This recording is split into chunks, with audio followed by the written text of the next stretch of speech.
bienvenue à toutes et à tous. On est ravis de vous voir là aujourd'hui.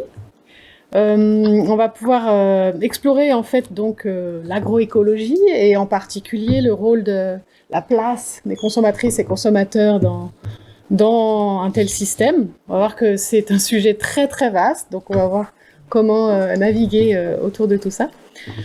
Cette soirée, en fait, elle s'inscrit dans le programme Durabilité 2022 que le service culture et médiation scientifique a mis en place cette année.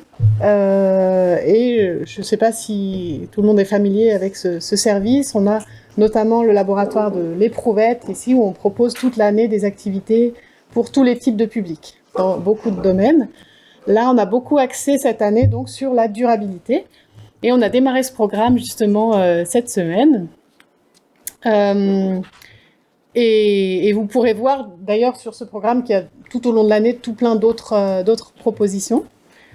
Et on a mis en place justement cette table ronde avec Capucine Musard, ici présente, qui fait partie de Biovision et qui s'exprimera tout à l'heure, fait partie des intervenantes, et puis qui nous parlera aussi du petit supermarché que vous avez peut-être aperçu en arrivant, avec des produits qu'on peut scanner.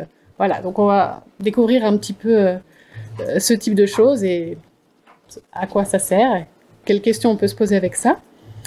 Et puis donc ce soir, on a l'honneur de recevoir donc Hélène Bougouin, qui est collaboratrice scientifique au FIBEL, donc c'est l'Institut de recherche sur l'agriculture biologique. On a Dominique Barjol, qui est responsable de recherche à l'Institut de géographie et durabilité à la faculté de géosciences et de l'environnement à l'UNIL. On a Sophie Reviron, qui est la présidente de la commission agriculture et alimentation à la Fédération romande des consommateurs. Et puis Capucine Musard, donc, qui est chargée de projet sensibilisation en Romandie pour Biovision. Voilà, alors nos intervenantes vont dans un premier temps se présenter à tour de rôle, mais préciser un petit peu leurs fonctions.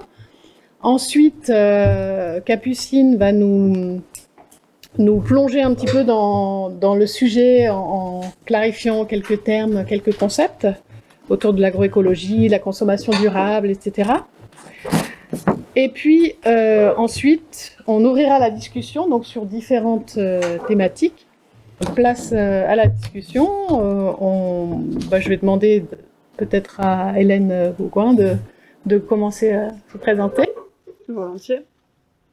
Donc, je travaille pour le FIBEL, l'Institut de recherche de l'agriculture biologique, gros institut de recherche suisse, avec une antenne en Suisse romande, à Lausanne, pour laquelle je fais de la recherche et de la vulgarisation sur les systèmes de production agricole alternatifs, qui est un terme assez généraliste, assez englobant, pour parler notamment de l'application de la permaculture à l'agriculture et puis du phénomène des micro-fermes, que vous connaissez peut-être.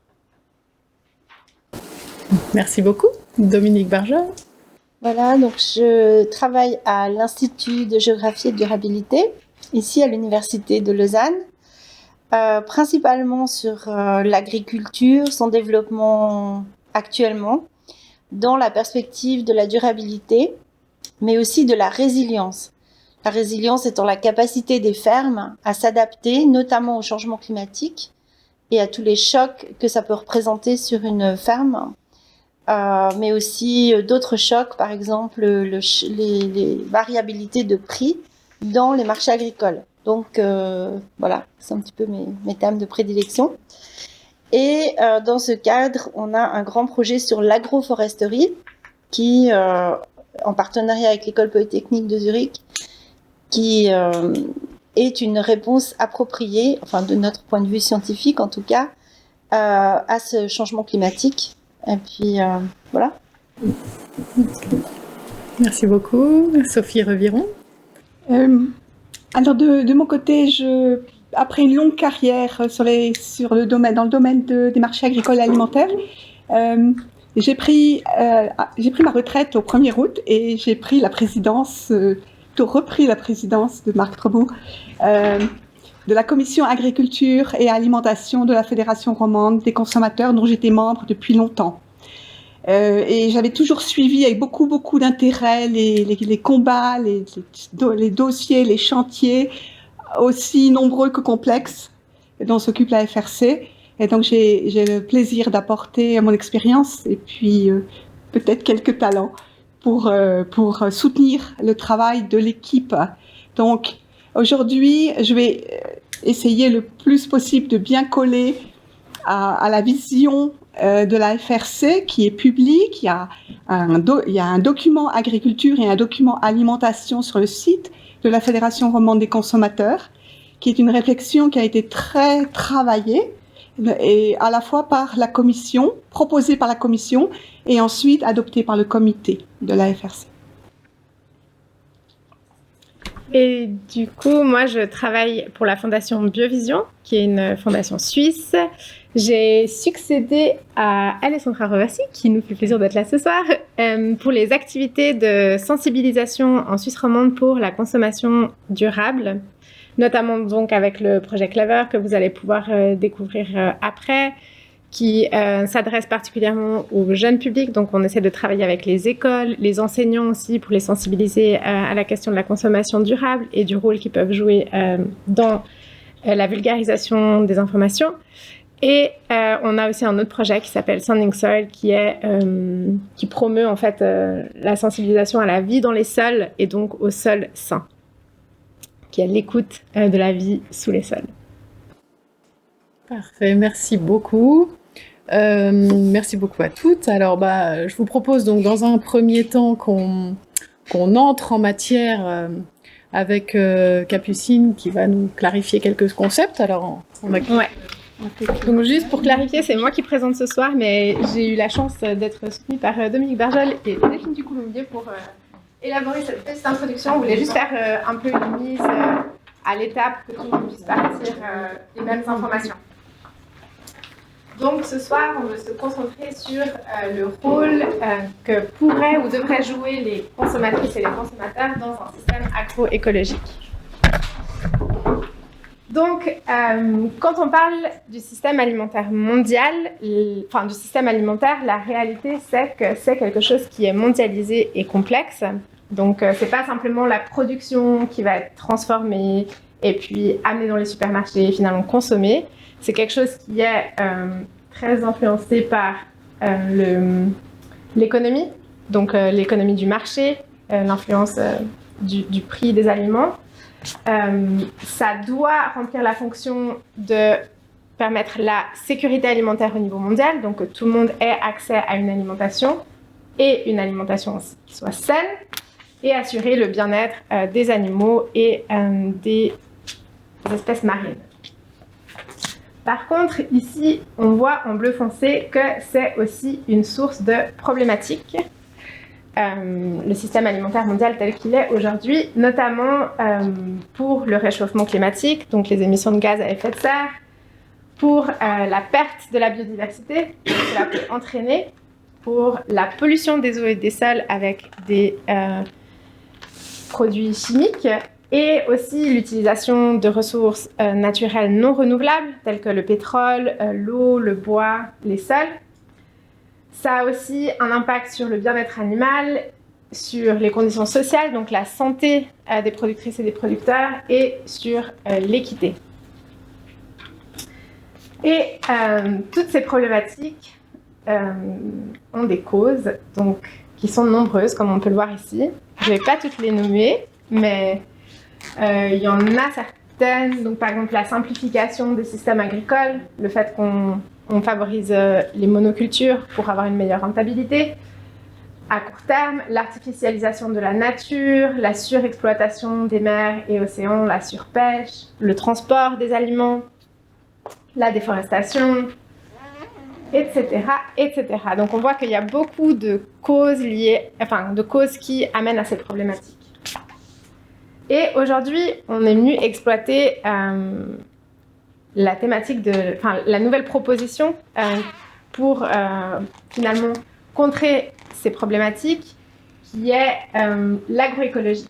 Donc l'agroécologie, ça va s'inspirer des principes de l'écologie, qui est donc le fait que les relations entre les animaux, les plantes, l'humain et l'environnement atteignent un certain équilibre dans lequel les uns n'interfèrent pas avec les autres. Donc on s'inspire des principes de l'écologie pour conceptionner et pour la conception et la gestion de systèmes agricoles et ainsi avoir une protection à long terme des ressources naturelles.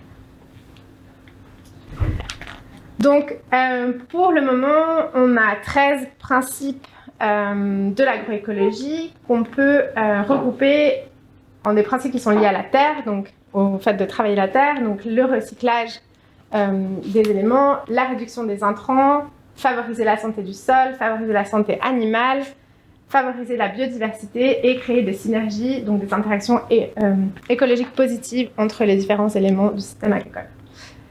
Et puis, on a aussi des principes qui sont liés à l'humain, notamment le fait d'avoir une diversification économique dans les systèmes agricoles, enfin dans les fermes, d'avoir une co-création des connaissances entre les agriculteurs et les agricultrices et aussi avec les chercheurs, enfin les différents domaines qui travaillent dans l'agronomie, pardon. Ensuite, on a le fait de respecter les valeurs sociales et les régimes alimentaires, donc au niveau culturel, d'assurer l'équité, d'avoir une connectivité entre les producteurs et les consommateurs-consommatrices, d'avoir une gouvernance des terres et des ressources naturelles qui soit juste, et d'avoir une participation à la prise de décision des productrices, producteurs et des consommatrices et consommateurs. Donc, pour ça, qu'ils aient les bonnes informations pour pouvoir ensuite prendre de bonnes décisions qui soient favorables pour eux. Donc, dans notre système économique et social actuel, la question est de comment est-ce qu'on peut apporter plus de durabilité au système alimentaire grâce à l'agroécologie, par exemple. Et pour ça, on a proposé trois routes vers plus de durabilité. Donc, on a le fait de changer les pratiques agricoles, donc encourager la production biologique, favoriser l'extensification, renoncer donc à certains produits, trouver des solutions contre les insectes, herbes et autres qui soient écologiques. On peut changer les relations producteurs-producteurs et producteurs-consommateurs et avoir un prix qui va refléter le travail et les atteintes à l'environnement, donc avoir un vrai prix du coût des aliments.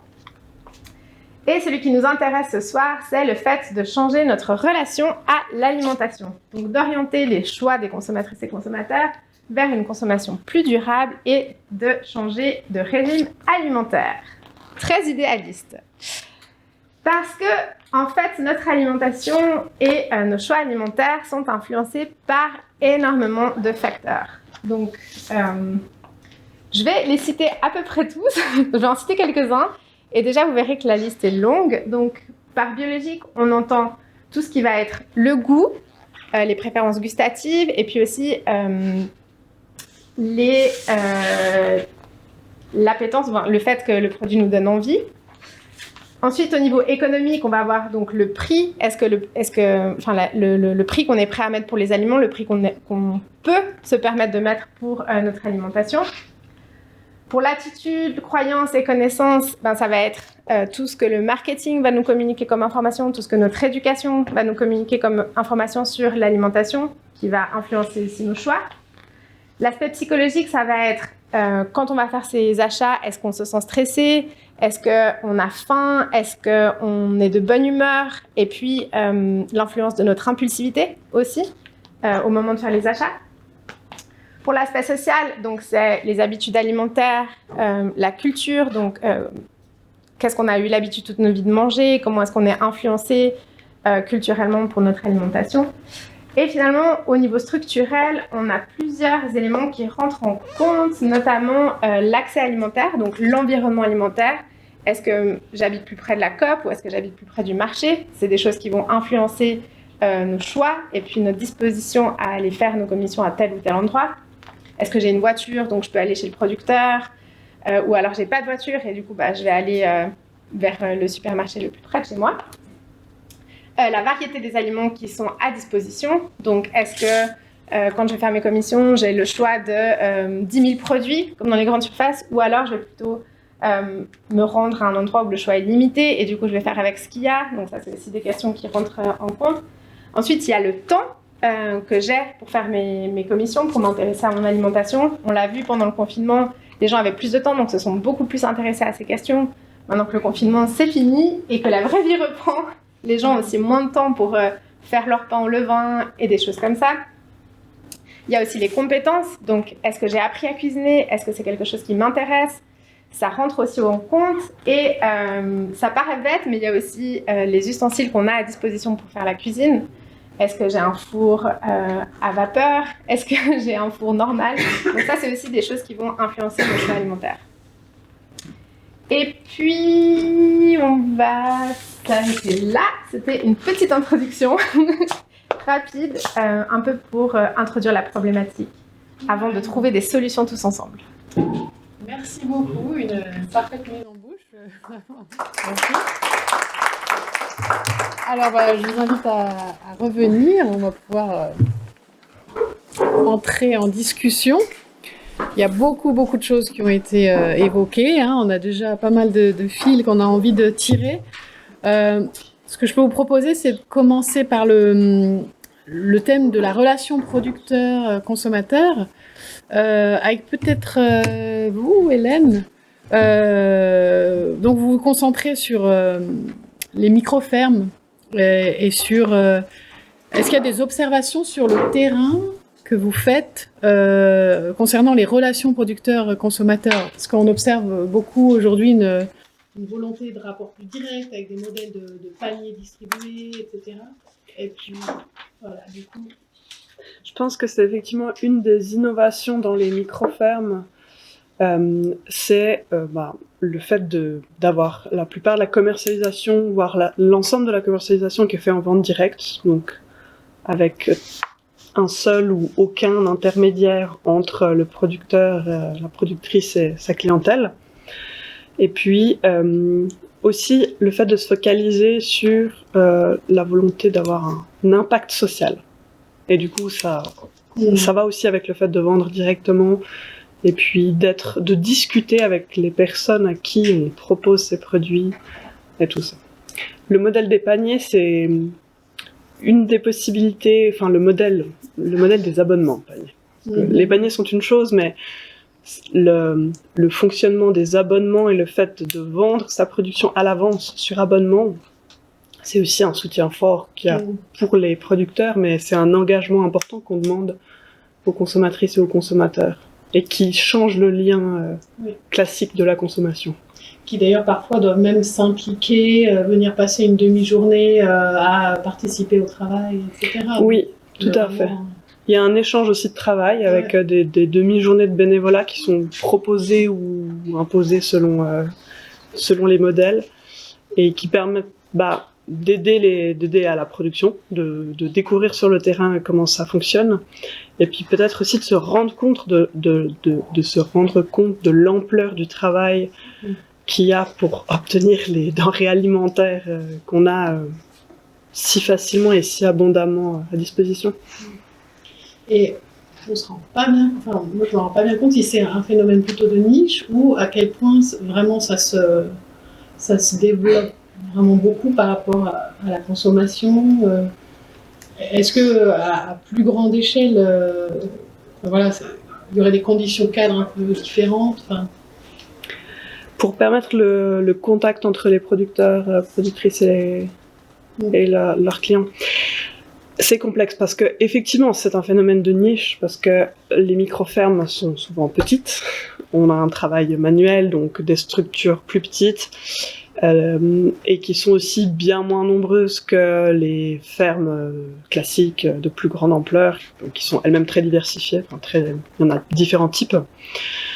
Par contre c'est un phénomène en plein développement, mais qui occupe pas pour l'instant une part importante de l'alimentation. Si on regarde la population suisse, il n'y a pas beaucoup de la proportion d'aliments qui provient des structures de ce type-là.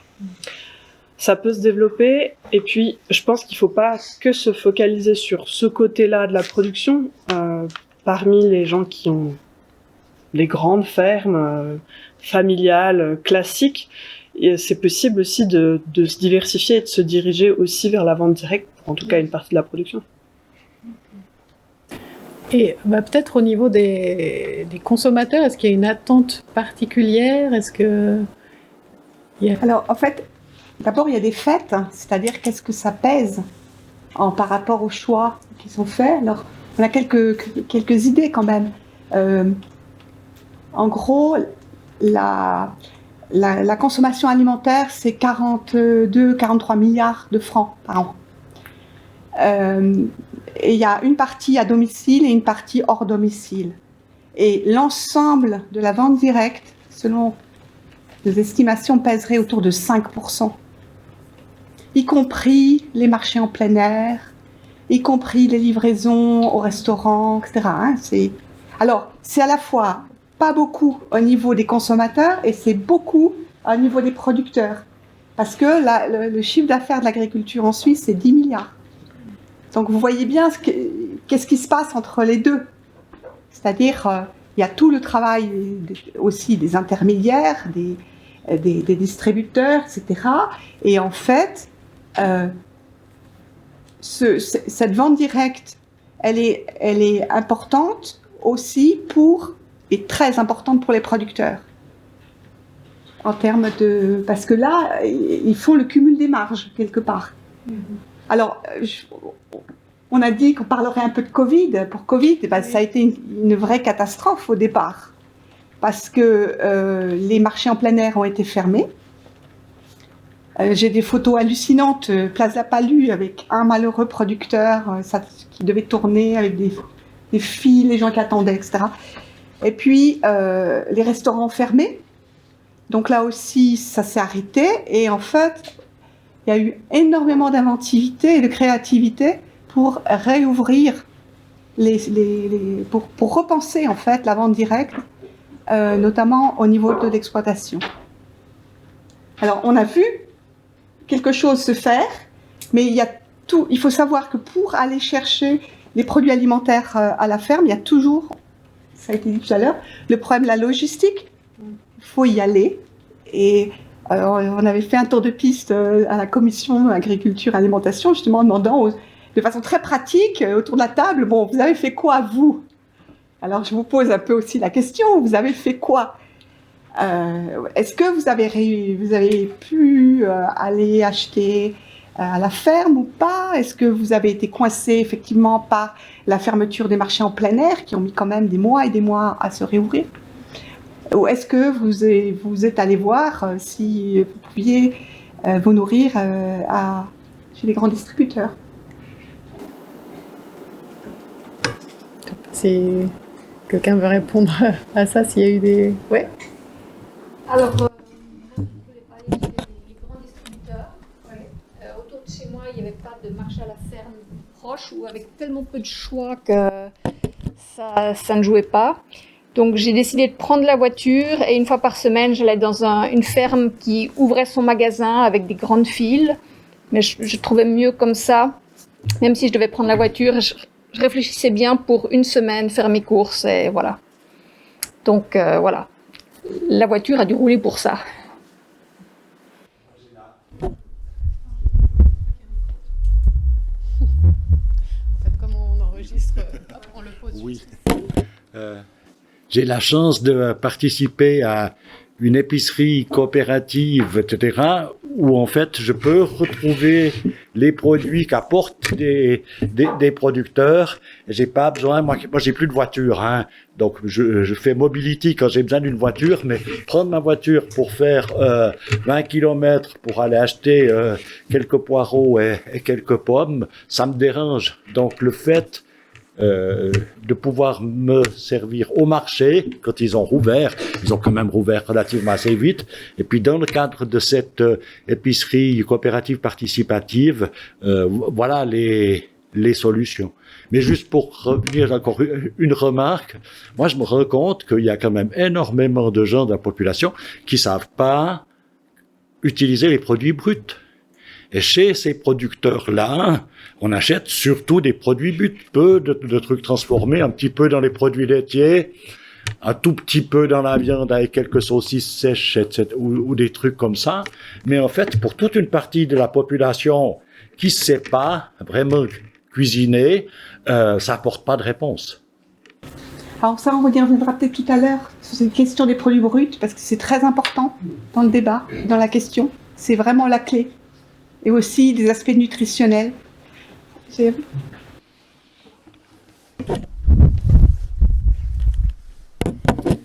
Voilà. De mon côté, j'étais déjà abonné à des paniers divers, bio, et que je vais chercher chez un des producteurs, parce que c'est plusieurs producteurs qui se sont mis ensemble pour créer ces paniers. Donc ça s'est pas arrêté, c'est resté de la même façon. Et puis dans la région, on a aussi une boucherie, un libre-service qui a continué à fonctionner de la même façon aussi, qui est plutôt local également. Par rapport à la question de cuisiner les produits, bon, moi je l'ai toujours fait, mais c'est vrai que dans la petite association qui a été créée de petits producteurs bio qui distribuent les paniers, ben, ils mettent aussi à disposition des recettes de cuisine, par exemple, ou d'autres choses, quoi. Il y a un certain échange. Alors, je peux peut-être rebondir sur... bon, et ceci étant, pendant Covid, vous avez peut-être vu que le chiffre d'affaires des grands distributeurs a fortement augmenté, y compris le e-commerce. Et on a vu quand même des pénuries, mais je ne sais pas si vous avez été voir en magasin, c'était en quelques minutes, les rayons qui étaient rechargés tous les matins. J'ai demandé au chef de rayon, ils m'ont dit on rechargeait tous les matins. Et c'était dévalisé en moins de quelques minutes à l'ouverture. Et vous avez vu les produits qui ont été... Oui, papier toilette. Alors, on a beaucoup parlé du papier toilette, mais il y a eu aussi toutes sortes de produits bruts ou frais et des filières régionales. La farine, les œufs, le lait, La levure, ouais. la levure. Moi, j'ai vu le rayon des fromages, notamment tout ce qui était gruyère, AOP et autres, totalement vide. Et le chef de rayon m'a dit, mais vous savez, madame, on recharge tous les matins. Mais il y a la panique. Alors ça, c'est une caractéristique de l'alimentation et qui est très très importante en matière de stratégie. C'est de penser que alors je dirais, je vais prendre une formule de Churchill qui disait « Entre la démocratie et la barbarie, il n'y a que 5 repas ». Donc pour dire que c'est quelque chose de très très sensible, on peut se passer beaucoup de choses, mais la peur de manquer au niveau alimentaire, c'est quelque chose qui est extrêmement ancré. Et ça, c'est une leçon. Alors, on y reviendra tout à l'heure. Alors, pour revenir quand même sur la question des niches, parce que je voudrais quand même rebondir là-dessus, c'est pas...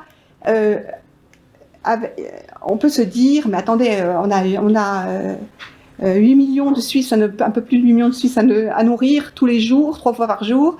On ne peut pas faire ça avec des micro-fermes. Mais, néanmoins, je vais prendre cette formule, j'aime bien, néanmoins, en fait, on voit que l'innovation, elle passe aussi par des recherches, des systèmes comme ça, qui sont très novateurs. Et je voudrais, pour ceux qui ont connu la naissance du bio, dans les années 70, qui se souviennent que le bio, à l'époque, jusqu'à ce que la COP entre aussi avec COP Natura Plan, c'était considéré comme quelque chose de totalement exotique et un marché et quelque chose de niche, et que maintenant, on observe un véritable effet, ce que j'appelle l'effet halo, par rapport à l'ensemble de l'agriculture suisse. Le bio est devenu un véritable, ce qu'on appelle un régime intermédiaire, on n'est plus du tout dans la niche, et d'autre part, les pratiques bio sont en train de percoler aussi sur l'ensemble de l'agriculture suisse. D'accord. Oui. Il y avait aussi Oui. Dominique qui voulait... Parce qu'en réfléchissant, en préparant, là, je me suis dit, il y a un phénomène qui est important, c'est la consommation hors foyer, parce qu'on dit quel rôle les consommateurs, consommatrices pourraient jouer dans le système alimentaire, dans le système agroécologique. Et c'est vrai que on maîtrise mieux ce qu'on achète au magasin que ce qu'on va manger hors de la maison. Et donc j'ai un peu cherché des chiffres. 30% des calories ingérées en Suisse ne sont pas achetées directement au magasin. En fait, c'est les restaurants, les cantines, etc. Et moi, je pense que pendant le confinement, comme on devait rester à la maison, aussi on a dévalisé les magasins parce qu'on avait peur de manquer, mais aussi parce que tout à coup, on a plus acheté au magasin puisque 30% des calories en moyenne, on devait les trouver au magasin au lieu de les trouver au restaurant. Et donc, ça a quand même interrogé les gens sur la manière dont ils établissent la relation avec ce qu'ils achètent. Et peut-être ils ont plus réfléchi à qu'est-ce qu'ils allaient acheter. Parce qu'en restaurant, on peut pas choisir consommation durable. En général, on est dans un restaurant, on se demande pas si c'est bio ou pas bio. Il y a peu de restaurants vraiment fléchés bio, végétariens, etc.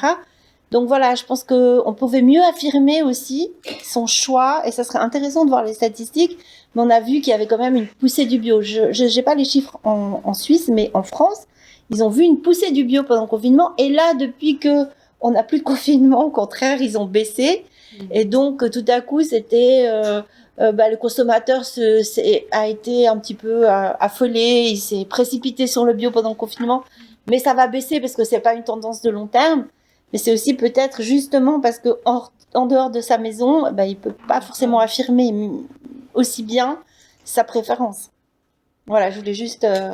Du coup, est-ce que ça voudrait pas dire qu'il faut agir aussi et surtout au niveau des collectivités, des cantines, les restaurants, ça... Ouais, je pense que c'est un vaste sujet. Parce que l'action pour changer... pour offrir au consommateur le choix, quand on est au restaurant ou en cantine, qu'il ait le même choix que s'il était dans son magasin à faire l'achat avec des labels et des choses certifiées. Je pense que là, il y a un énorme défaut de fonctionnement. Quand on va au restaurant, on n'a pas cette information. Voilà. Donc après, se développent les restaurants végétariens, qui ont peut-être des philosophies différentes et qui drainent un petit peu qui répondent à ce besoin de certains consommateurs de s'orienter vers une alimentation plus durable en général. Mais c'est un vaste sujet de sensibiliser le restaurateur lui-même, de lui trouver des filières d'approvisionnement, de peut-être monter ces filières d'approvisionnement. Ouais, je pense qu'il y a beaucoup à faire.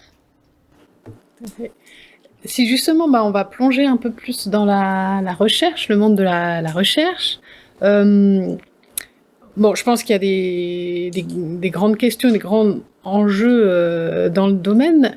On parle beaucoup d'environnement alimentaire qui va... donc la manière dont le lieu de consommation peut influencer les décisions de consommation. Est-ce qu'il y a des enseignements à ce niveau-là ? Qu'est-ce que la recherche nous apprend ? Je dois dire que je n'ai pas cette connaissance, disons. Il y a beaucoup à faire pour mieux connaître le comportement des consommateurs.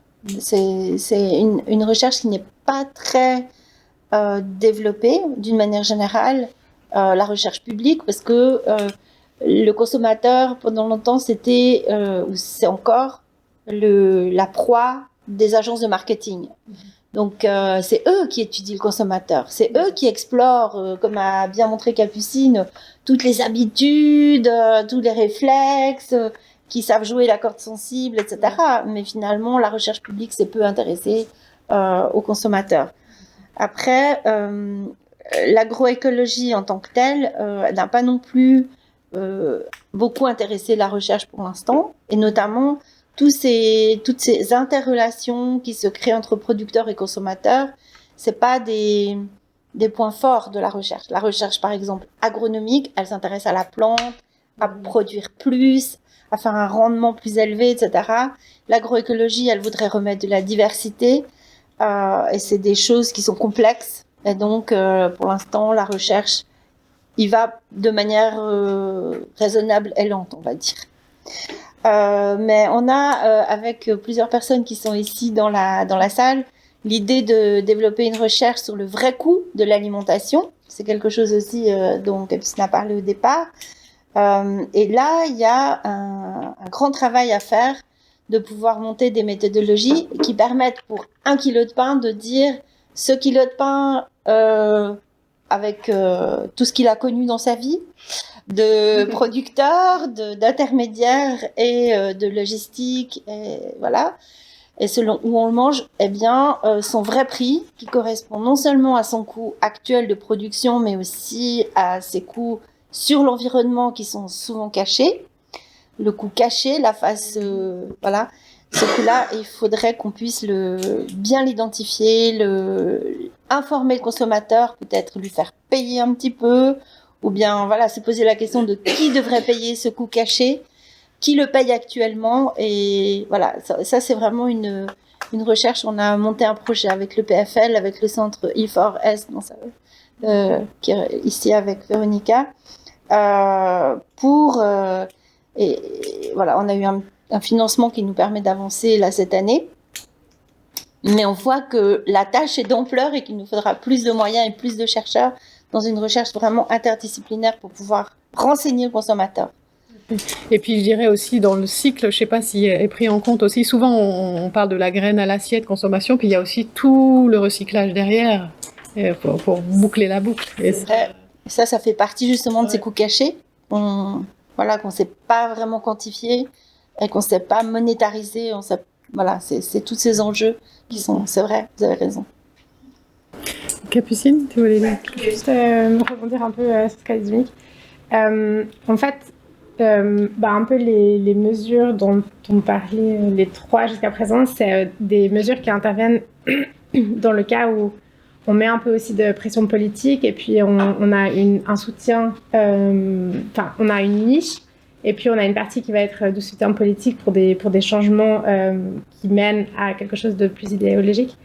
Mais quand on parle du temps zéro, il ne faut pas oublier qu'il y a plus de 90% de la population qui fait ses courses en grande surface, et ça aussi pour les produits suisses.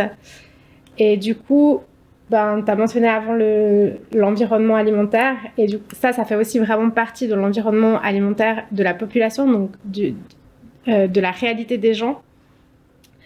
Et il ne faut pas négliger le rôle du coup qu'ont les supermarchés aussi pour se diriger vers des pratiques plus durables, pour inciter aussi les consommateurs et les consommatrices à le faire, parce qu'ils ont une possibilité d'influence qui est très grande.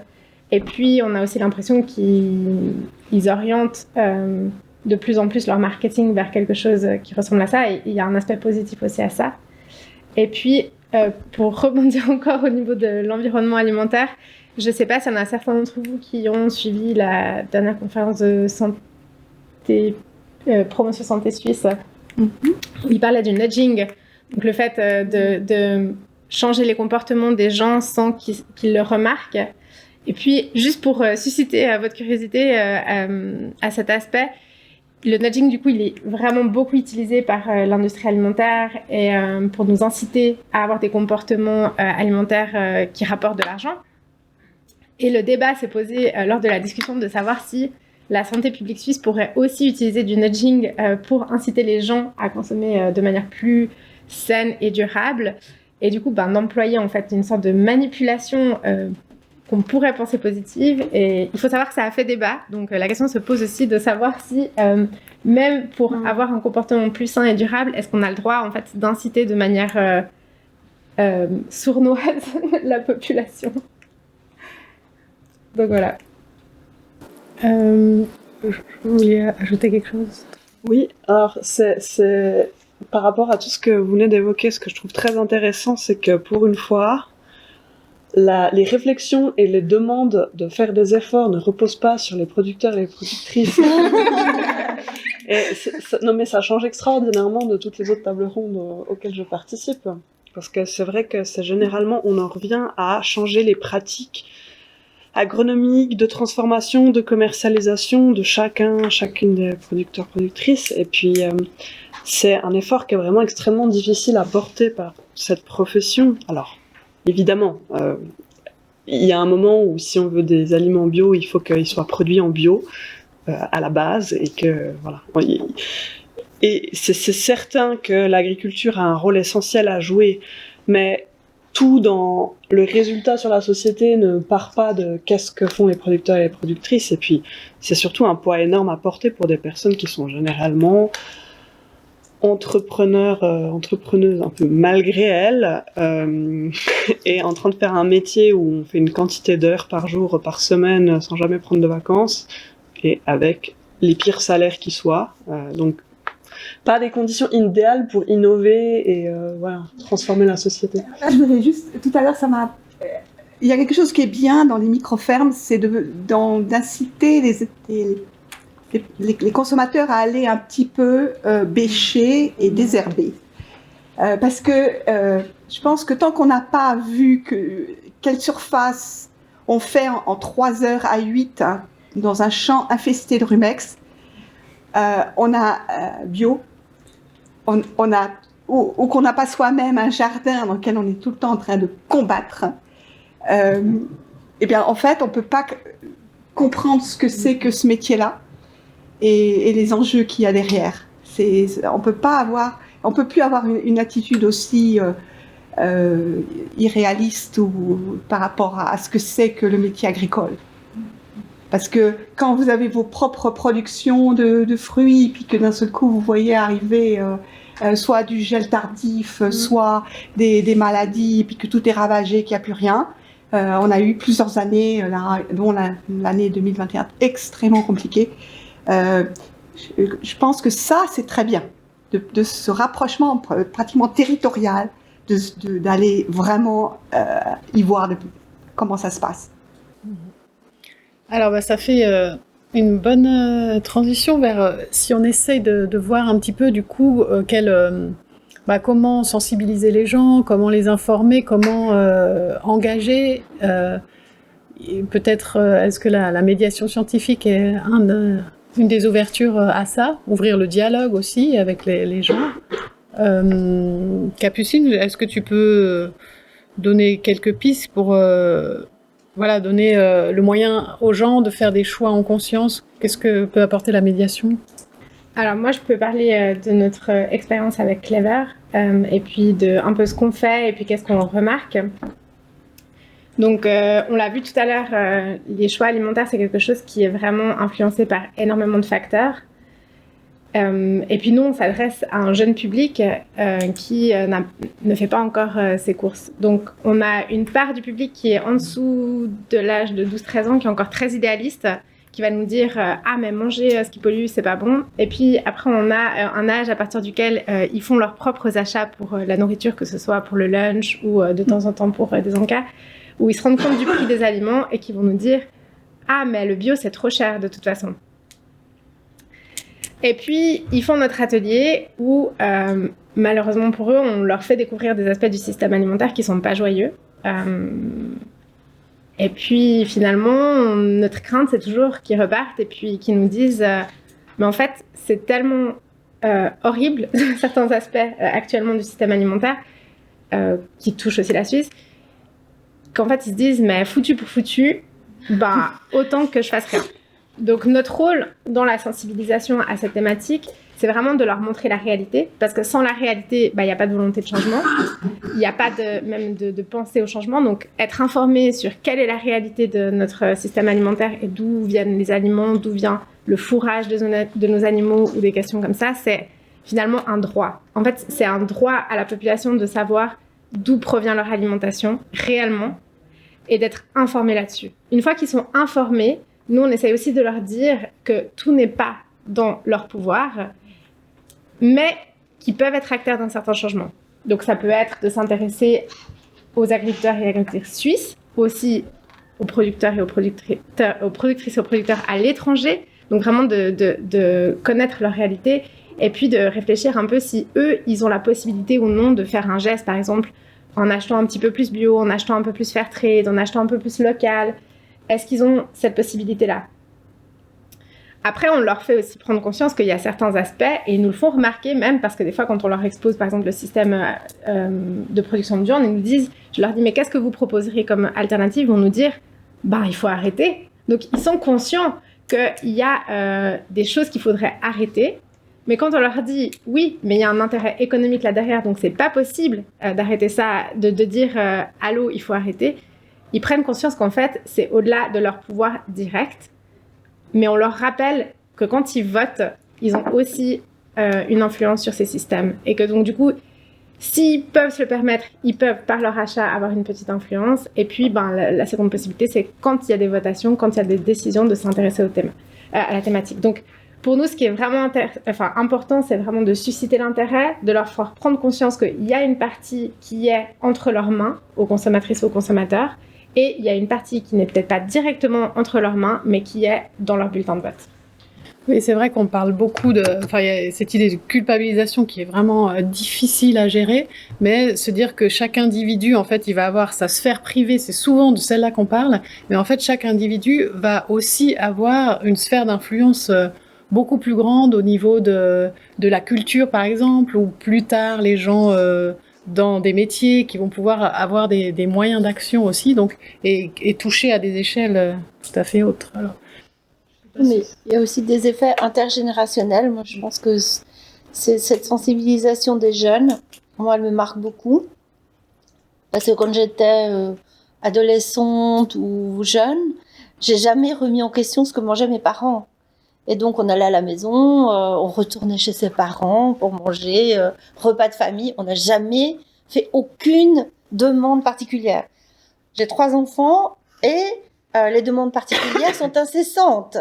Donc, et c'est pas que moi, toute ma génération, on souffre. Non, on est très heureux de voir à quel point ils ont pris conscience. Je reste très positive par rapport à ça, mais c'est vrai qu'ils questionnent.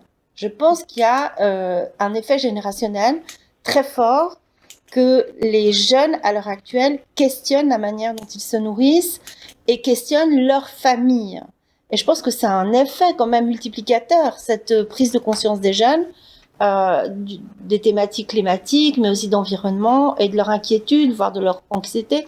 À l'université à Lausanne, on a quelqu'un qui travaille sur l'anxiété des étudiants par rapport à tout cet environnement anxiogène, on va dire, les inquiétudes qu'on a sur l'avenir de la planète, etc. Donc, sans tomber dans l'anxiété de provoquer cette anxiété, mais en tout cas, voilà, je trouve que ces jeunes nous interrogent. Et je trouve que c'est intéressant et qu'ils ont un effet sur notre propre génération.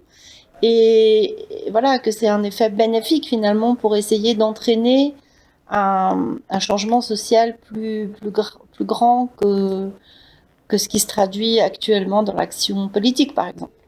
Quand on voit la votation sur le CO2 en Suisse, on peut se poser des questions, mais on avance quand même. Déjà, on pose la question, et puis on a créé ce débat, et puis peut-être que la prochaine fois, on va avoir une proposition plus équitable, plus équilibrée, avec une justice climatique plus grande, et puis qu'on va réussir à faire quelque chose ensemble. Mmh. Les choses évoluent de plus en plus vite. Moi, j'ai l'impression, si on regarde les 10 dernières années, là, il y a vraiment les choses s'accélèrent vraiment, et aussi dans le positif. Alors, je ne sais pas si par rapport à ce sujet de rapport, d'information, de médiation, vous aviez encore des points? Oui, en fait, ça peut paraître anxiogène, mais en fait, les solutions, elles sont connues.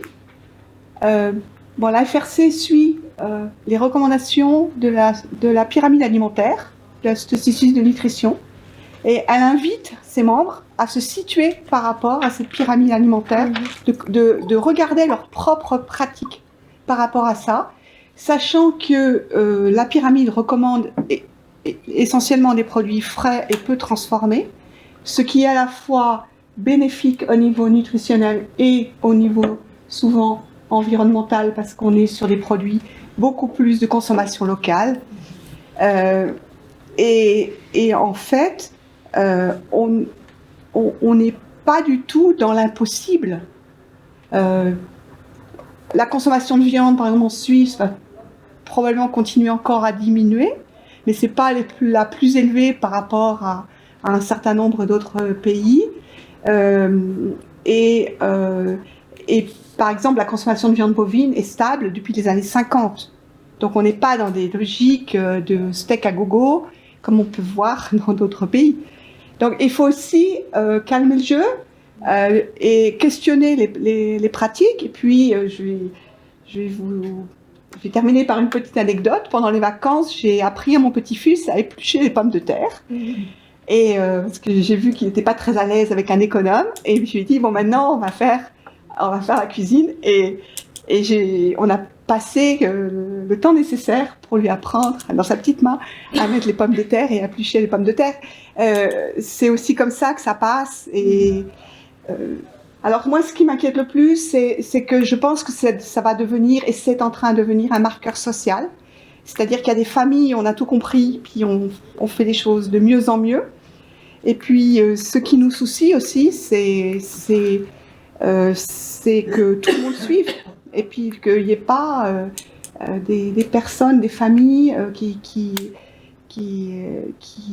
aient pas les clés en main ou qui soient séduites par un certain nombre de produits ultra transformés, extrêmement appétants, voire addictifs.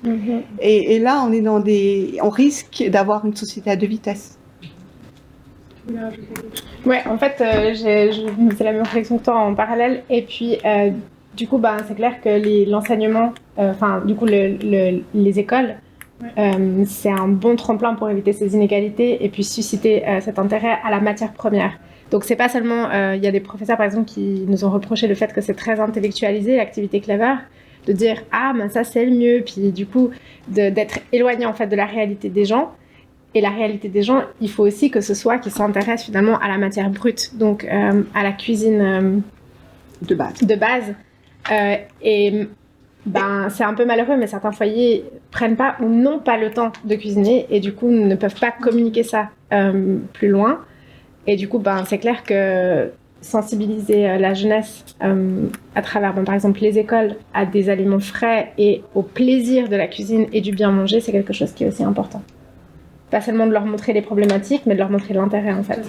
Parce que c'est vrai que si on veut aller un peu vers des choses aussi qui peuvent être vertueuses, finalement, parce que l'alimentation, elle touche aussi beaucoup à notre santé.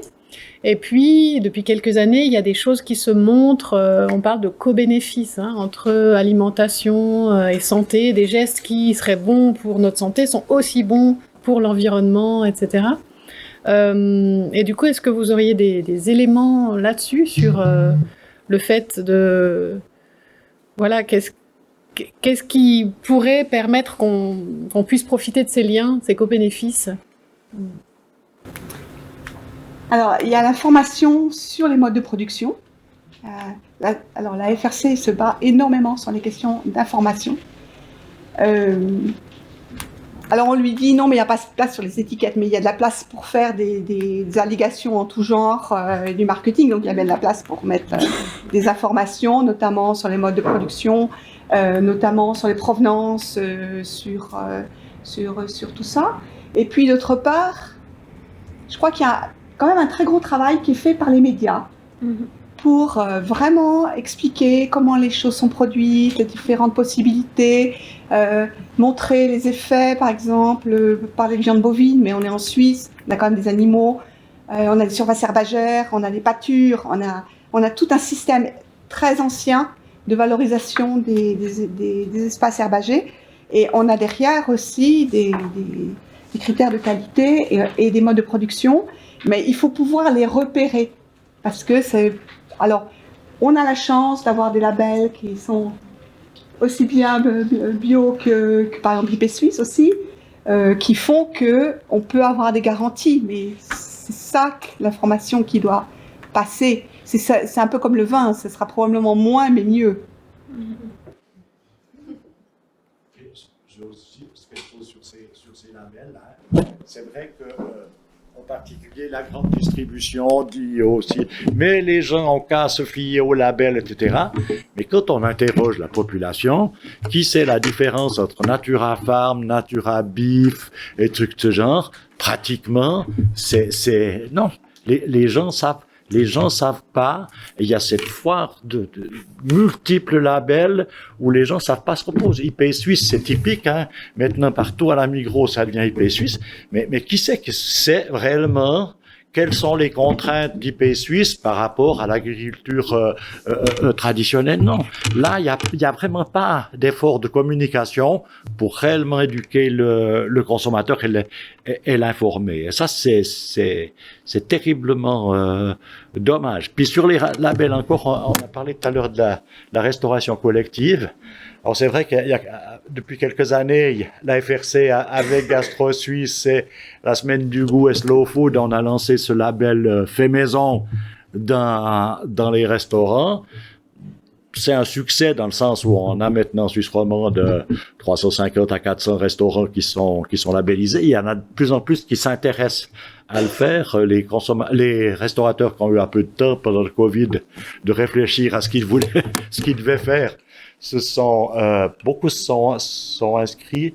Donc là, on a la possibilité d'avoir quand même une offre pour le consommateur où il a un choix de dire, OK, alors c'est pas nécessairement du bio, etc., mais au moins, ils savent que c'est quelque chose qui est fait dans la cuisine du restaurant, et généralement, c'est des gens qui travaillent pas avec du ultra transformé, mais des produits bruts, et je pense que c'est une bonne initiative. C'est en train de s'étendre en Suisse alémanique, ce label. Ça va prendre un peu de temps parce que c'est des fois difficile dans notre pays de passer la sarine.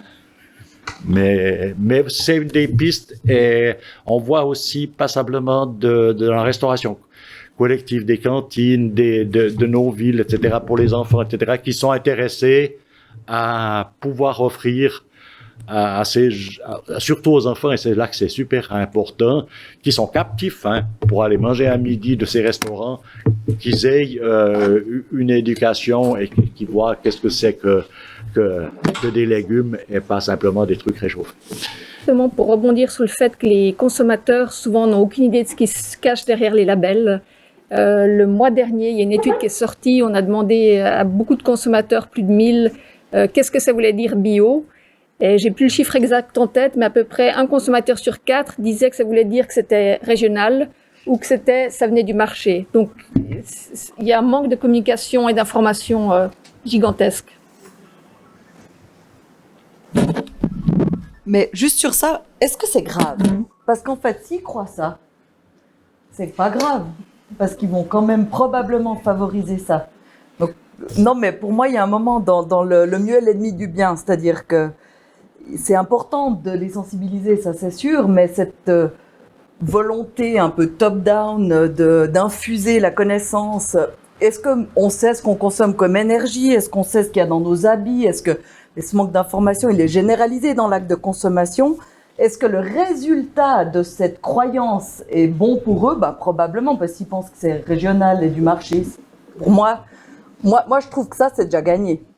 Franchement, pour être très pragmatique, s'ils croient ça, c'est pas génial, mais si l'acte d'achat va dans ce sens-là, c'est déjà gagné. Mais je pense qu'il faut, parce que c'est compliqué, la volonté de voir le client et le consommateur 100% averti et informé, il n'existe pas, d'autant qu'en vrai, mais personne n'a toutes ces informations. Je veux dire, je pense pas même que l'acheteur COP de sa spécialité a l'info. Vraiment, je pense pas qu'il l'a. Donc, et les restaurateurs, j'ai enseigné pendant des années les cours à Gastrovo restaurateurs, ils n'ont pas l'info non plus. Après, si au fond le résultat est positif et va dans le sens finalement d'une amélioration globale de cette perception et de cet acte final, moi je pense que c'est déjà gagné. Parce que si on veut être exhaustif, on va perdre. Et on va perdre beaucoup de temps. C'est le 80-20. Donc si on essaye et je pense qu'il faut trouver le bon équilibre dans cet effort pour arriver à donner Et les gens, justement, cette complexité, tu le disais, ils sont là, foutus pour foutus, c'est compliqué, je comprends rien, je comprendrai jamais rien. Franchement, et je trouve que c'est là où Clever a quelque chose de rapide, c'est 5 petits conseils, le plus possible du coin. Le mieux, c'est pas de label, c'est de connaître le producteur. Au pire, tu mets un label, ben déjà, il y a 2-3 labels, tu les reconnais un peu, c'est déjà mieux que rien. Sans vouloir minimiser l'effort, mais je pense que d'essayer déjà de donner 2-3 petits conseils simples de s'y tenir, c'est déjà une grande victoire, franchement, dans cette complexité qui est effrayante, anxiogène et rebutante. Est-ce que moi, le résultat de la plupart des gens, c'est genre, justement, je ne comprendrai jamais, donc je m'en fous. Donc il faut faire attention de pas, d'équilibrer cette exigence qu'on a pour les gens. Et c'est là où le nudge intervient, c'est que si la structure te fait choisir automatiquement quelque chose, c'est pas à toi de te poser toutes ces questions. Et cette question, je suis tout à fait d'accord que les labels, ils apportent une sécurité parce qu'on est dans un monde où on ne peut pas connaître chaque produit qu'on achète par rapport au consommateur. Enfin, la relation producteur-consommateur, elle a pris une distance. Et puis le label, il apporte cette garantie. Je suis tout à fait d'accord avec ce que tu proposes, Alessandra, sur s'il y a un flou et qui profite, vivons dans ce flou, mais le flou est pas toujours dans le sens qu'il faut. Et ça, c'est intéressant qu'il y ait eu une enquête sur le sujet, mais je vois aussi plein de gens qui me disent, mais moi, je veux pas acheter des produits bio qui sont venus en avion de l'autre bout du monde. Le label BioSuisse interdit le transport en avion des aliments, mais on ne le sait pas. Enfin, personne ne le sait. Enfin, peu de gens le savent. Donc, c'est dur de savoir le résultat, quoi. Vers quoi les personnes vont aller. Ouais, je voulais juste aussi rebondir. Nous, avec Clever, je vois aussi ce que tu veux dire, que c'est déjà bien si les gens font un premier pas. Moi, je trouve que c'est très important que les gens s'intéressent à la thématique.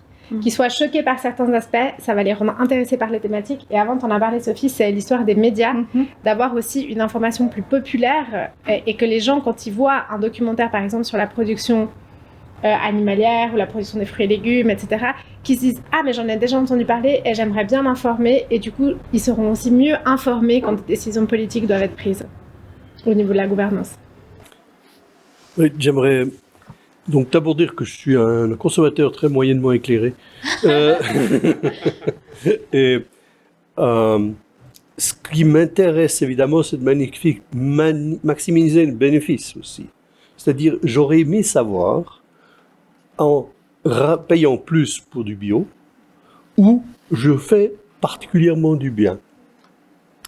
Et dans les renseignements que j'ai, c'est en diminuant ma consommation de viande, et puis c'est en éventuellement pour certains légumes et fruits plus que pour d'autres. J'ai appris avec le temps que par exemple les pommes avaient une nécessité des pesticides dans une mesure très importante. Donc si j'achète des pommes bio, je fais quelque chose de très bien, plus peut-être qu'un autre truc qui est bio aussi, mais ma foi, où le bénéfice marginal n'est pas le même. Et ça, je pense que si on pouvait définir des cibles rentables, ce serait essentiel. Dire au fait qu'il n'y avait pas besoin de beaucoup d'informations pour ces labels. Moi, je pense qu'il y a beaucoup de consommateurs qui sont très sceptiques face à ces labels, où ils n'ont pas forcément confiance dans ces labels. Moi, j'étais étudiante à l'université, on a travaillé un peu sur ça. Puis, c'était un groupe qui travaillait sur les labels, sur les déchets sur le campus universitaire de Lausanne. Puis, ils mettaient en avant les labels et ils ont fait une petite enquête dans la classe. Donc, nous sommes des personnes formées, éduquées. Je crois qu'il y avait 80% de notre classe qui ne connaissaient pas les labels et ne savaient pas. Et enfin, les labels, ça coûte de l'argent, mais ça coûte aussi des ressources humaines, ça coûte beaucoup d'investissement. Et finalement, si on ne fait pas cette information, c'est un gaspillage de tout ça, gaspillage financier, mais aussi humain, et de tout le temps en fait qui est pris. Du coup, je trouve que c'est important de quand même. Est-ce que je peux dire un mot là-dessus? Parce que c'est une question qui est comme très connue en économie, c'est la question des garanties. C'est en fait, si vous achetez un produit dont vous ne savez rien, et en fait vous êtes en risque. C'est pire. Non, vous êtes en risque, c'est tout, point. Donc à partir de là, les labels, surtout quand il y a certification, qui sont des labels établis, qui appartiennent à des associations de producteurs, j'insiste, en fait, sont vraiment des éléments de garantie. Et ça, c'est quelque chose qui, pour l'instant, peut-être aussi à votre âge, et vous parle moins, mais plus tard, quand vous aurez des enfants, vous y réfléchirez plus. Mais c'est dans le sens où souvent il y a eu des labels qui ont été mis en cause. C'est ça. C'est dans ce sens-là que je dis que il faudrait mettre plus en avant ceux qui sont vraiment sûrs. Parce que souvent il y a des consommateurs qui s'en fichent du label qu'il y a parce qu'ils se disent, de toute façon, ils respectent sûrement pas les promesses qu'ils avancent. Je dis pas que c'est comme ça partout, mais je dis juste que comme il y a eu ça, on a plus peur et du coup on se dit et que l'information elle serait bien dans le sens où d'appuyer et dire non, ça, ce label-là, vous pouvez être sûr, il est juste. Alors, là, ce que vous montrez, c'est tout à fait la difficulté de la consommation dans son ensemble. C'est qu'il y a eu une explosion de l'offre dans tous les domaines et on est bombardé de décisions. On doit décider sur des produits, sur des services dont on a même un nombre. Je vous invite à réfléchir depuis ce matin combien de fois vous avez dû décider. Voilà. Je pense qu'il y a une dimension qui joue un rôle, c'est la confiance. Quand on dit quel est le rôle du consommateur dans le système pour une transition vers une durabilité plus grande ou plus forte, le consommateur, la confiance qu'il peut avoir dans le système des labels, par exemple, c'est un poids important. Il y a le consommateur en lui-même, mais il y a aussi le poids de la confiance que le consommateur peut faire à un certain système. Et je pense qu'on est ici dans une institution de formation et de recherche, et que la responsabilité de nos institutions de formation par la recherche et de formation universitaire, elle est très engagée. Parce que cette confiance dans le système, elle se base sur l'éthique.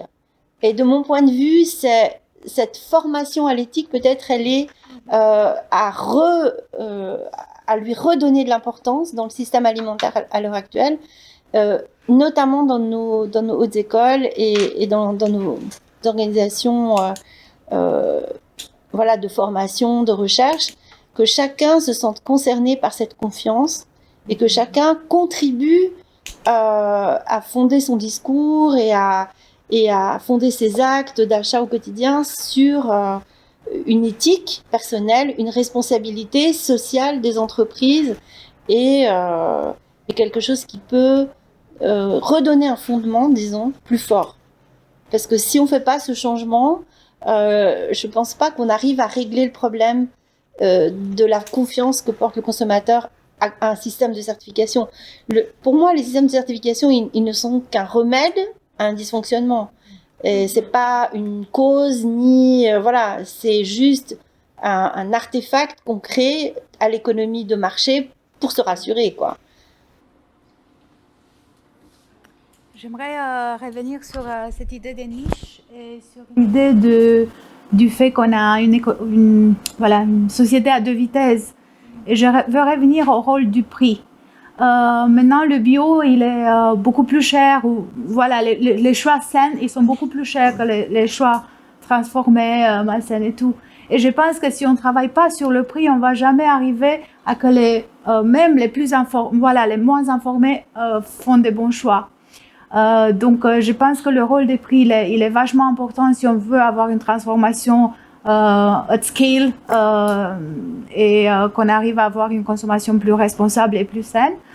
Et deuxièmement, je pense aussi un truc important qui me vient à l'esprit, c'est cette histoire de qu'est-ce qui est sain, qu'est-ce qui est bon pour nous, pour notre corps à manger. Et il y a une étude aux États-Unis qui a été faite, un peu biaisée apparemment par des entreprises comme Coca-Cola et tout, qui ont montré dans les années 60 qu'en fait ce qui nous fait mal, c'est les graisses. Mais en fait pour montrer pour tout ce qui est cause de maladies cardiovasculaires. Mais en fait, c'était une étude fausse parce que finalement, ce qui nous fait du mal, c'est le sucre. Et du coup, même dans des produits bio, on voit que le sucre, il a un taux très important pour que les gens achètent plus.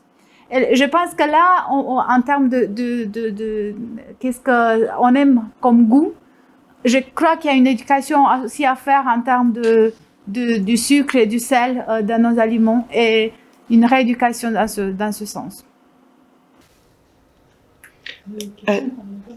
C'est possible d'avoir une précision quand vous dites travailler sur le prix, ça veut dire changer les prix ou travailler sur l'éducation concernant les prix? Est-ce que c'est quoi travailler sur le prix? C'est que le bio soit moins cher? C'est ça la proposition? Parce que je vais protester. Non, pas nécessairement, mais quand même, ce qui me perturbe, je suis toute nouvelle dans ce domaine, mais ce qui me perturbe, c'est d'apprendre que des Migros et Coop, en fait, ils mettent une marge très haute sur le bio pour financer les mauvais produits. Et ça, je pense que c'est hallucinant. Parce que moi, je vais acheter le bio, je vais payer plus pour me faire du bien à la planète. Mais pour moi, c'est hallucinant, ce mécanisme. Et tout à fait, je pense que c'est mauvais. Donc, c'est plutôt dans cet esprit que je pense, et aussi dans l'esprit de ce que Dominique disait, le True Cost Food qui réfléchit vraiment à l'impact en termes d'externalité et tout. Pourquoi pas réfléchir à un modèle qui en fait subventionne les bons produits, le bio ou d'autres, mais qui met un gros prix pour ce qui nous fait du mal et qui ça impacte d'une façon négative l'environnement. Donc ce serait plutôt rééquilibrer les prix. Exactement. Je suis très contente parce que la FRC dès 2018 a alerté sur ce problème de marge excessive et revenu encore à la charge il n'y a pas très longtemps. Il y a eu ça a été repris et alors de voir que c'est en train de passer dans que ici, ça me fait très très plaisir parce que au début, comme a dit quelqu'un, j'avais participé à l'étude, elle m'a dit c'est un travail de détective que vous êtes en train de faire. Parce qu'on arrivait, personne ne voulait nous dire comment décomposer les prix, et on a dû vraiment vraiment réfléchir pour se rendre compte qu'effectivement il y avait ce qu'on appelle des taux de marque abusifs sur les produits bio. Ça c'est connu, je crois que maintenant c'est attesté. On le voit d'autant plus sur les produits simples, comme le lait, comme les carottes, comme dès que c'est voilà. La viande c'est compliqué parce qu'il y a des morceaux, on découpe la viande. Donc, on part d'une carcasse et puis bio, puis ensuite, on fait des morceaux. Alors, il peut y avoir des écarts. Tandis que vous prenez du lait, le lait, c'est 1 litre de lait, ou 1 kilo de carottes, c'est directement producteur-consommateur. Et là, vous voyez, vous renseignez combien ça coûte de conditionner du lait, et vous avez vite vu qu'il y a un problème. Moi, j'aimerais juste poser une question à la personne dont j'ai pas la réponse, mais je pose ça un peu comme ça. Ce serait si les paniers alimentaires ont déjà été étudiés et de voir quelle est la marge en fait budgétaire allouée aux produits compulsifs, donc industrialisés, ultra transformés, comme les biscuits, les boissons sucrées ou des choses comme ça, et de voir si en fait si l'éducation aussi a un rôle à jouer de balancer en fait au niveau nutritionnel les dépenses dans ce domaine et de le balancer. C'est hyper idéaliste ce que je dis, mais et de le balancer sur la consommation de produits peut-être plus respectueux de l'environnement mais plus chers. Alors ce sur quoi je peux vous répondre, c'est que c'est la stratégie des distributeurs en matière de marge. Il ne faut pas du tout croire que la marge est la même pour tous les produits dans un linéaire. Il y a les premiers prix sur lesquels il y a très peu de marge, pas de marge. Et puis ensuite, on voit monter le taux, et puis plus le produit est attractif, sympa, jolis emballages et tout, et plus la marge, les taux de marque augmentent, c'est-à-dire 35%, 40%, 50%. Alors je ne parle pas de certains produits, j'ai vu des choses tout à fait, il n'y a pas de limite. Mais ça, c'est le consentement à payer aussi. C'est-à-dire que c'est un travail très subtil sur le consentement à payer d'un consommateur quand il est en état de choix et qui va finalement vouloir acheter un produit de compensation ou à un moment où vous avez parlé des aspects psychologiques, de la psychologie de l'achat. La FRC recommande de manger avant d'aller faire les courses.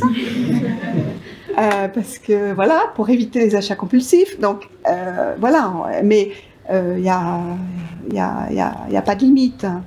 Est prêt à payer beaucoup plus cher. Donc c'est très complexe et actuellement on voit quand même dans les rayons de nos supermarchés de plus en plus de ces produits entre guillemets chers pour une alimentation spéciale parce que c'est vegan, c'est plus cher, etc.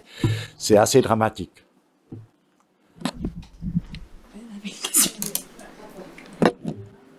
Pardon, j'avais deux questions. Donc une, c'est à propos de l'inclusivité. Quelle est votre réaction par rapport à ces élèves que vous voyez, qui vous dites c'est cher, machin. Enfin, comment est-ce que vous gérez ça en fait pour pas faire une différenciation justement de qui peut se permettre quoi? Et puis après, c'était plus une question un peu sur la recherche. Est-ce qu'il y a eu la recherche du genre dans la consommation et puis quel impact ça pourrait avoir pour le changement par rapport à la socialisation des gens à l'école par exemple ou comme ça entre les hommes et les femmes. Est-ce que tu veux juste rebondir sur ce qu'a dit avant ou pas, avant qu'on passe à ces questions? C'était sur le prix, mais c'est égal. Ok, ok. Comme tu veux. Comment dire que sur le prix, le coût et la valeur, il y a quelque chose de très intéressant en Suisse, c'est qu'on est le consommateur qui paye le moins cher son alimentation à la fin, c'est-à-dire le prix au comptoir. Par contre, quand on regarde les dépenses dans nos impôts qui sont dédiés à la production alimentaire, on a un des plus hauts taux par habitant de tout l'OCDE. Donc, parce qu'il faut faire attention, c'est qu'on pense qu'on paye juste en fait l'alimentation quand on paye le produit, la carotte et le lait, mais en fait on la paye aussi dans le système de santé, on la paye aussi dans les taxes et les impôts et notamment ce qui est après donné. Et il y a beaucoup d'études qui commencent maintenant à montrer cette complexité de la charge en fait dans notre budget, parce qu'en fait on regarde le budget uniquement à la consommation, mais en fait le budget à la production alimentaire, il est différent du budget à la consommation et il est très élevé en Suisse. Et ça c'est un coût sur lequel vous ne pouvez intervenir qu'en tant que citoyen par rapport aux choix électoraux. Mais je veux juste dire que la question du prix, on pense beaucoup au prix à l'achat, mais il est plus complexe que ça en fait en termes de poids sur l'individu. Alors, oui, mais je voudrais quand même ajouter que c'est le cas de tous les pays qui ont un taux d'auto-approvisionnement faible, que ce soit le Japon, la Corée, tous les pays qui ont 50% d'importation et il y a un coût à ne pas descendre plus bas. Moi, je le dirais un peu comme ça. C'est-à-dire que le fait, mais ceci étant, pendant Covid, on s'est rendu compte que c'était pas mal quand même d'avoir pendant des années et des années porté un système agricole et alimentaire pour alimenter la population. C'est un choix politique là. Justement, oui.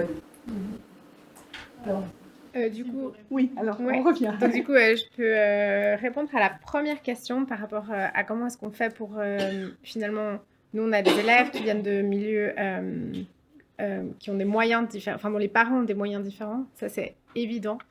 On est face à la vraie population, pas aux intellectuels du système alimentaire, aux idéalistes. Et du coup, on leur présente ce que je vous ai présenté au début, en fait, de montrer qu'est-ce qui influence les choix alimentaires et qu'est-ce qui est dans les mains des consommatrices et des consommateurs. Et du coup, on leur présente aussi le fait que quand ils passent au marché Clever, les choix parfaits sont quasiment inexistants par rapport à l'environnement et par rapport à la durabilité environnementale et sociétale, qu'il y en a qui sont mieux que d'autres, mais que finalement la perfection est très difficile à atteindre et que du coup c'est pas la perfection qu'on leur demande ni qu'on les met pas face à la perfection quand on discute de leur choix alimentaire, mais on les met face au fait que tout le monde peut faire mieux. Et quand je dis tout le monde, même Hélène qui travaille avec des gens qui travaillent dans une micro-ferme, je suis sûre qu'elle peut faire mieux. Enfin, tout le monde. et je pense que tout le monde peut faire mieux. Et après, c'est de leur dire, on peut tous faire mieux, mais on n'a pas tous les mêmes moyens. Et ça, on leur évoque aussi quand on leur dit, quand vous allez faire les courses avec vos parents, on leur dit pas, à partir de maintenant, il faut que tu leur dises, vous devez consommer que bio et Fairtrade et suivre le label Bio Bourgeon et le label Max Havre Fairtrade. On leur dit, si déjà dans le panier, tu arrives à enlever un produit qui contient l'huile de palme, ou si déjà dans le panier, tu arrives à prendre un produit, par exemple des bananes bio, on leur parle même de bananes, hein, donc on ne parle pas forcément de produits de saison et local, on leur montre que même ça, c'est un geste qui va avoir un impact. Donc les petits gestes, en fait, ils en sont aussi capables et que même eux, ils peuvent avoir un impact positif. Et ça, c'est important pour nous, dans le message de Clever, de communiquer, parce que comme l'a dit Hélène tout à l'heure, nous, on travaille avec les consommateurs et les consommatrices, et finalement, notre but, c'est quand même d'observer un mini changement de comportement sans pour autant les rendre éco-anxieux et leur dire vous n'avez plus le droit de vivre parce que vous avez un impact sur la durabilité. Et puis par rapport à la question du genre, nous, on ne fait pas vraiment de recherche chez Biovision dans le cadre de nos activités de sensibilisation. Donc on n'a pas traité ces questions, on n'a pas observé de différence entre les filles et les garçons. J'ai pas non plus de questions par rapport au genre, mais par rapport au genre, les résultats de recherche que je connais sont plutôt dans les pays du Sud. Et on voit clairement que dans les pays du Sud, mettre des moyens, plus de moyens, à soutenir les femmes qui peuvent produire elles-mêmes en leur redonnant des moyens de produire elles-mêmes, l'impact sur la sécurité alimentaire de la population augmente. Donc on voit que la femme, disons, a une sensibilité dans son contexte de pays du Sud, où les hommes sont plutôt concentrés sur produire du café, du cacao, des bananes, des choses qui s'exportent pour avoir du cash. Par rapport à ça, la femme, elle va plutôt être dans le soin pour la famille, assurer une alimentation de base la plus diversifiée possible. Voilà. Donc ça, c'est des résultats de recherche, alors pour le coup, qui montrent ça, et sur lesquels maintenant la Suisse peut intervenir avec ses programmes d'aide au développement, ce qu'elle fait. Et je trouve que là, vraiment, on a des preuves scientifiques et à la fois, on a des moyens d'agir. En Suisse, on n'a pas fait ces recherches de ma connaissance, mais peut-être j'ignore, mais ça serait intéressant de faire ça, vraiment. Le rôle des femmes dans le changement du système alimentaire en Suisse, ça serait intéressant. Je voulais revenir sur un point important pour moi, c'est l'inclusion sociale et l'accès et la justice alimentaire finalement. C'est-à-dire de dire, bien sûr, il y a ce travail de sensibilisation, mais il y a aussi toute la question d'accès à une alimentation diversifiée. Je pense qu'il y a deux choses différentes. On peut acheter des carottes bio tous les jours, ça coûte pas cher. Mais l'important, c'est aussi de ne pas manger que des carottes. Et finalement, je pense que en termes de choix alimentaires pour des familles qui ont moins de moyens, c'est la diversification de l'alimentation plus que de faire un choix bio non bio. Enfin, en tout cas, de ma connaissance, il y a des gens qui n'ont pas beaucoup de moyens, qui achètent du bio systématiquement, mais qui vont manger toujours la même chose et du coup qui vont être déficitaires pour certains nutriments, des vitamines. Et c'est là, cette sensibilisation à cette diversité et de pouvoir, dans les ménages vulnérables, on va dire, en Suisse, assurer un accès à une alimentation diversifiée, ça me semble être un axe important. On arrive presque au bout, mais on va quand même prendre encore une ou deux questions très volontiers. Témoignage en forme de questions. J'ai l'occasion de donner des cours, bien manger, bien consommer, à des femmes issues de la migration. Et là, je pense que ça rejoint alors vraiment ce que vous dites aussi là. Alors, je vais peut-être vous faire bondir, Hélène. Là, on va pas leur parler du bio forcément comme ça à crack-boom, hein, on leur montre plutôt les gammes de prix. Ce qui est intéressant là, c'est de voir que ces mères de famille qui sont là, si on leur dit il faut manger moins, ça serait bien de manger moins de viande, ouais, ils poussent des yeux comme ça parce que leur mari veut de la viande tous les jours. Mais autre chose qui est sympathique, c'est qu'on a eu quelquefois des questions en disant ma fille, qui est peut-être née ici ou génération suivante, ma fille voudrait devenir végétarienne ou voudrait changer. Donc il y a l'aspect, alors effectivement de moyens financiers là, et savoir à qui on parle, et à qui on peut parler de bonnes pratiques ou pas. Et puis peut-être que là, avec ces personnes-là, on peut assister à un changement qui a eu lieu chez nous bien avant parce qu'on en a eu les moyens. Et puis ces femmes-là sont parachutées dans nos sociétés. Et ben il y a le choc des possibilités financières, le choc des cultures, dont il faut tenir compte, il faut le savoir, ça c'est clair. Hein. Donc, et puis là où je vais vous faire, j'ai bien envie de vous un peu mousser, Hélène, c'est parce que justement quand on parle du bio, du juste prix, parce que souvent des producteurs, on discute avec des producteurs, on nous dit mais il faut à sa juste valeur. Ben c'est là que c'est d'une part, voilà, cette valeur elle n'est pas abordable pour tout le monde, mais souvent on ne sait pas ce que c'est juste valeur. Et là j'approuve, alors j'applaudis votre recherche Dominique, parce que en expliquant peut-être ce que c'est que cette juste valeur, parce que souvent on dit c'est quoi, c'est 6 kilos, 12 francs le kilo de quelque chose, ça ne va pas quoi. Mais peut-être en l'expliquant mieux, mais de nouveau ça fait partie de tout cette complexité d'explications multiples. Voilà. Enfin, il y a environ, je me rappelle plus exactement les chiffres, mais disons 5% de la population qui se considère végétarienne ou quelque chose comme ça, et il y a 2% de différence ou 3 entre les femmes et les hommes, et les femmes ont beaucoup plus tendance à être végétariennes ou véganes que les hommes, et la partie de la population qui consomme, qui a un impact le plus important d'un point de vue environnemental, c'est le segment hommes qualifiés, enfin hommes qui ont fait éduqués, qui ont fait l'université.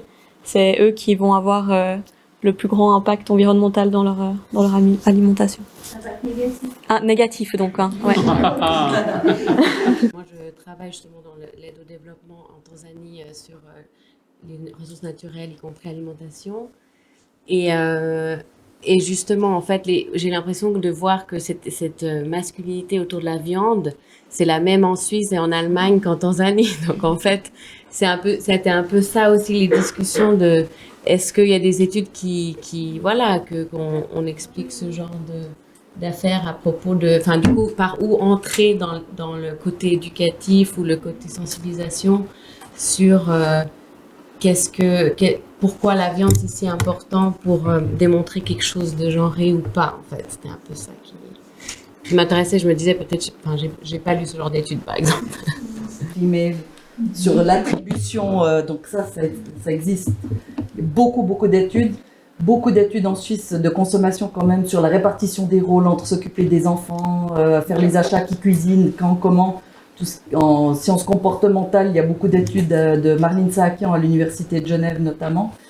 Et par contre, la présence ou pas de la viande, mais on va pas rentrer là-dedans, mais c'est clair que c'est pas la même chose, cette obsession de diminuer la consommation de la viande dans un contexte de protéines, enfin de intake de protéines en Suisse ou en Tanzanie, où la viande est un peu plus nécessaire encore dans la panoplie. Enfin, on peut pas leur dire manger que des lentilles et des pois chiches. Contrairement à... Donc voilà, il y a aussi un contexte qui est différent sur... Et c'est un des gros débats au niveau international autour de la viande, puisqu'on dit à tout le monde manger moins de viande, mais en fait c'est une préconisation qui se destine principalement quand même à nos marchés. Parce qu'il y a besoin de viande, en l'occurrence, pour que ça soit au niveau des protéines justes. Et au niveau de l'agroécologie, on a besoin des animaux dans un système équilibré. Est-ce qu'on pourrait faire un autre débat sur ce sujet?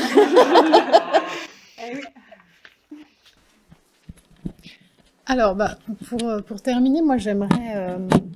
je vois qu'on a abordé pas mal de sujets, on a beaucoup voyagé. Ce que je retiendrai un peu, même s'il y a tout plein de choses à retenir, mais on a identifié qu'il y avait encore un grand besoin de recherche en agroécologie, surtout sur le côté comportement des consommateurs, un besoin d'information qui est une des clés, et de médiation, de dialogue, c'est encore un manque, surtout sur les labels, ça a été évoqué. Et il y a l'histoire justement de restaurer ou développer la confiance, qui est encore à bien remettre en place, et puis qui est lié aussi, on a évoqué sur la fin le rôle du prix, qui finalement est comment donner vraiment accès à ces choses, et puis qui est lié à cette question de justice alimentaire, et puis de pouvoir avoir accès à une alimentation diversifiée. Pour clôturer, est-ce que vous auriez chacune un message, quelque chose à dire en guise de conclusion? Qui aimerait commencer? Je peux commencer si tu veux. Du coup, je vais un peu te répéter, mais du coup, moi je suis trop heureuse de voir qu'avec Clever, on a encore beaucoup de travail à faire, notamment avec les gens qui sont pas dans le domaine. Et puis, je voulais saluer le rôle aussi des enseignantes et des enseignants. Nous, on a des gens du coup des professeurs, des professeurs qui viennent à nos ateliers, et je sens l'intérêt qu'ils ont à communiquer ça à leurs élèves. Donc finalement, nous, on fait un mini travail, mais c'est vrai que d'inclure cette thématique de plus en plus dans les programmes scolaires, d'informer les élèves, c'est quelque chose qui est vraiment souhaitable et aussi qu'on peut saluer, qui est vraiment bien fait. Et je voudrais aussi rajouter que je trouve que ça devrait quand même être complété par des cours de cuisine à proprement parler, avec de la matière première pour susciter cet intérêt à l'aliment de base et à une vision de la réalité de la vie des agricultrices et des agriculteurs. Hélène et Sophie l'ont mentionné, c'est-à-dire de leur montrer qu'est-ce que c'est de toucher la terre, et pas seulement pendant 5 minutes, mais peut-être même pendant une journée, de montrer que c'est quelque chose de fatigant. Et puis après, je continue à penser que les informer sur la réalité négative aussi parfois du système alimentaire, même si ça peut être culpabilisant, de leur montrer qu'est-ce que c'est, pour que quand il y a des votations, ils soient vraiment informés et pas juste avoir un sentiment voilà. Donc ce sera tout pour ma part. Merci beaucoup. Faut faire dans l'ordre si vous voulez. Alors, moi je voudrais conclure sur le fait que, en fait, en tant que consommateur, et nous sommes tous concernés, consommateurs, consommatrices, en fait, on a du pouvoir et on n'a pas de pouvoir. Donc on a du pouvoir parce que les grands distributeurs et les transformateurs passent leur temps à faire des sondages et donc à suivre ce qui se passe dans nos têtes.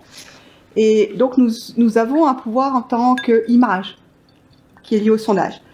On a parlé tout à l'heure des acteurs directs, le fait de pouvoir faire acheter, pas acheter, décider, boycott. Le cas, par exemple, de l'huile de palme remplacée par l'huile de colza montre qu'il y a un véritable pouvoir. Et puis nous votons, nous sommes citoyens et nous avons le pouvoir de voter. Et là où nous n'avons pas de pouvoir, c'est que il y a il y a deux grandes questions qui sont très problématiques. C'est l'information des consommateurs d'une façon générale, notamment pour des pratiques interdites en Suisse, et la FRC se mobilise beaucoup pour ça. Et puis d'autre part, nous n'avons pas en Suisse le droit d'action collective encore, et contrairement à d'autres pays. Et on parlait de responsabilité, mais dans un pays où l'action collective n'est pas possible, c'est-à-dire que vous devez aller, nous pouvons aller en justice, mais individuellement, ce qui est un coût considérable quand face à vous, vous avez une entreprise ou un grand distributeur. Et là, j'ai vu que ça commence à bouger de ce côté-là, et on espère que ça va se faire. Bon, j'ai bien aimé le titre « Quel rôle au pluriel ?» Parce qu'on se rend compte à la fin de la discussion qu'on pourrait encore faire beaucoup de débats sur ce thème du rôle ou des rôles qu'on peut avoir en tant que consommateur, consommatrice. Et par rapport à ça, il me semble que les institutions comme l'université ont aussi leur rôle par rapport aux consommateurs pour donner une information qui soit basée sur la recherche scientifique, qui soit, disons, le plus représentative possible de ce qui se passe, et qui reflète aussi à la fois les côtés positifs et négatifs de ce système alimentaire qui est complexe. Et il me semble qu'à l'Université de Lausanne, on a une grande chance d'avoir beaucoup de facultés différentes, et qu'une démarche interfacultaire autour de ces thèmes, elle devrait commencer à s'imposer, disons. Donc voilà, c'est un petit peu mon souhait et ma conclusion. Merci beaucoup. Et enfin, Hélène. Oui, il y a un problème qui est toujours pas résolu pour moi. Je vous en donne juste un. j'arrive toujours pas à voir, un jour ça viendra peut-être, hein, mais comment on arrive à changer le système agricole pour que les producteurs et les productrices aient des meilleures conditions de vie, un meilleur salaire pour le travail essentiel qu'ils font, tout en ayant une alimentation qui reste accessible ou qui devient plus accessible pour l'ensemble des consommateurs et des consommatrices, c'est-à-dire tout le monde, parce qu'aujourd'hui les producteurs et les productrices sont aussi des consommateurs et des consommatrices, hein, pour la plupart. Voilà, je garde ça, mais je vais encore une fois vous remercier pour avoir fait porter le débat sur le rôle des consommateurs et des consommatrices. Et de la recherche, et de l'éducation, et pas comment les producteurs doivent se bouger pour faire mieux. Ça me fait vraiment plaisir. Merci. Ok, alors un grand merci à toutes et à tous pour cette très très riche discussion. Alors moi, je me suis vraiment régalée. Et maintenant, on va pouvoir d'ailleurs se régaler tous ensemble.